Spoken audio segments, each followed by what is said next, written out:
Bonjour, je me présente Yannick Seyer. Bienvenue dans ce cours de physique-chimie dédié aujourd'hui à la chimie organique. Nous y verrons les formules brutes, les formules développées, quelques modèles et la représentation topologique.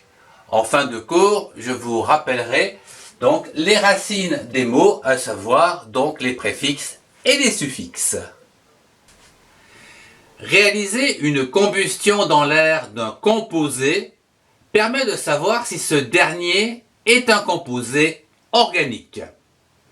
À titre d'exemple, le méthane, CH4, est le principal constituant du gaz naturel.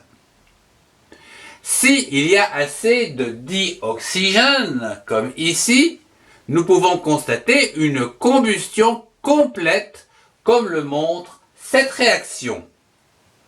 À savoir, une molécule donc de méthane CH4 plus deux molécules de dioxygène O2 vont se transformer en une molécule de CO2, c'est-à-dire du dioxyde de carbone, et de l'eau, deux molécules H2O. La chimie organique peut se définir par des composés carbonés, soit des atomes de carbone ou des chaînes carbonées comme ici, qui contiennent principalement de l'hydrogène et de l'oxygène. Voici un exemple. Et éventuellement d'autres atomes, comme par exemple de l'azote ou du soufre. Voyons quelques composés organiques à bien connaître avec leur représentation brute et développée. Commençons par le méthane CH4.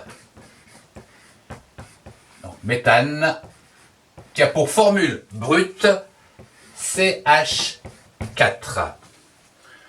Voyons sa formule développée dans quelques instants après ce petit rappel. Les atomes tels que le carbone et l'hydrogène que nous allons utiliser tout au long de ce cours ont donc leurs électrons périphériques comme ceci. Pour le carbone, ça sera toujours 4 électrons libres. Quant à l'hydrogène, un seul électron comme ceci. Voilà. Avec des liaisons covalentes. Ce qui va donc nous donner une formule développée, comme ceci, CH4.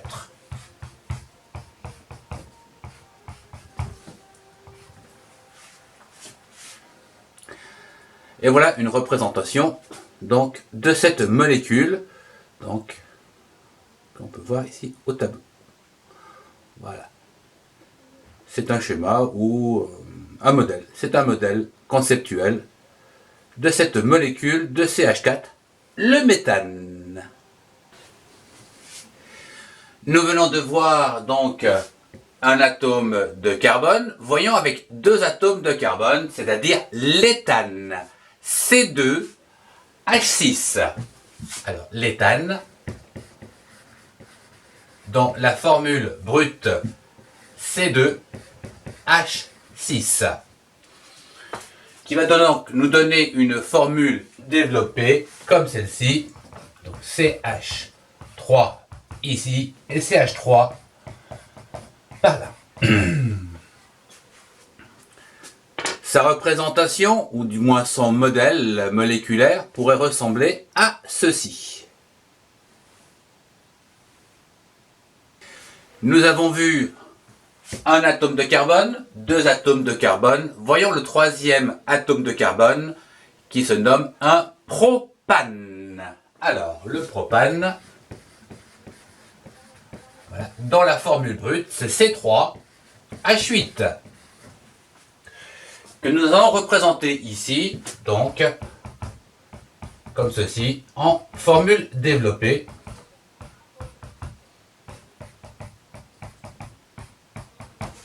Voilà. Et une question qui revient fréquemment, c'est l'ordre donc des carbones dans la numérotation.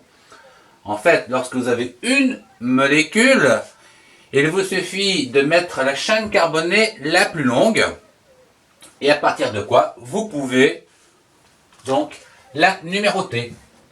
1, 2, 3.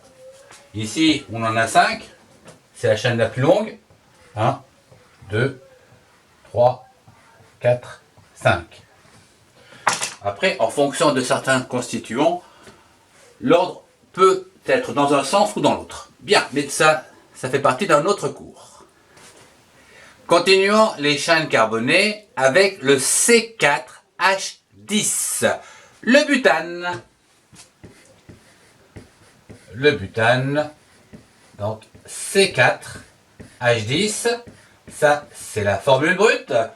Qu'en est-il de sa formule développée? Eh bien, le premier carbone va avoir 3 hydrogènes, le deuxième 2 hydrogènes, le troisième 2 hydrogènes et le dernier 3 hydrogènes.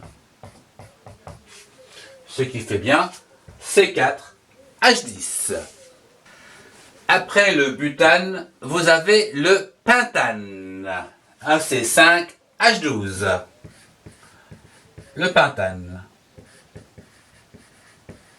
C5H12. Donc sa représentation donc développée est la suivante: 5 carbones. Voilà. Et donc le premier carbone avec 3 hydrogènes, le deuxième 2 hydrogènes, le troisième 2 hydrogènes, le quatrième 2 hydrogènes et le dernier 3 hydrogènes. Comme vous l'avez remarqué, tous ces composés formés de carbone et d'hydrogène se terminent par -ane. Le préfixe, lui, dépend du nombre de carbones. Pour un carbone, vous avez le méthane. M, E, accent aigu, TH. Hop, TH. Méthane. Pour 2 carbones, vous avez l'éthane. E, accent aigu, TH. Éthane. Pour 3 carbones, vous avez le propane. Donc, propane. Pour 4 carbones, le butane. Donc, le butane. Et enfin, pour 5 carbones, le pentane. P-E-N-T. Pentane. Avant de terminer ce cours de chimie organique, je voudrais vous parler de la topologie, ou du moins de la représentation topologique que l'on retrouve dans de nombreux livres. Lorsque nous avons un carbone, souvent c'est un point, mais passons directement aux chaînes carbonées avec 2 carbones que l'on représente souvent par une ligne droite où de chaque côté sont positionnés les carbones. On ne les voit pas, mais on considère qu'ils y sont. Lorsque nous avons 3 carbones, ici nous avons un accent circonflexe, comme ceci, où à chaque extrémité de droite, nous avons un carbone. Pour le butane qui a 4 carbones, ici nous allons voir une vague, c'est-à-dire comme ceci. Et enfin, pour le pentane, nous aurons 5 carbones. La représentation sera la suivante. Donc, 2 accents circonflexes qui se suivent. Je vous remercie de votre attention. Au revoir et à très bientôt.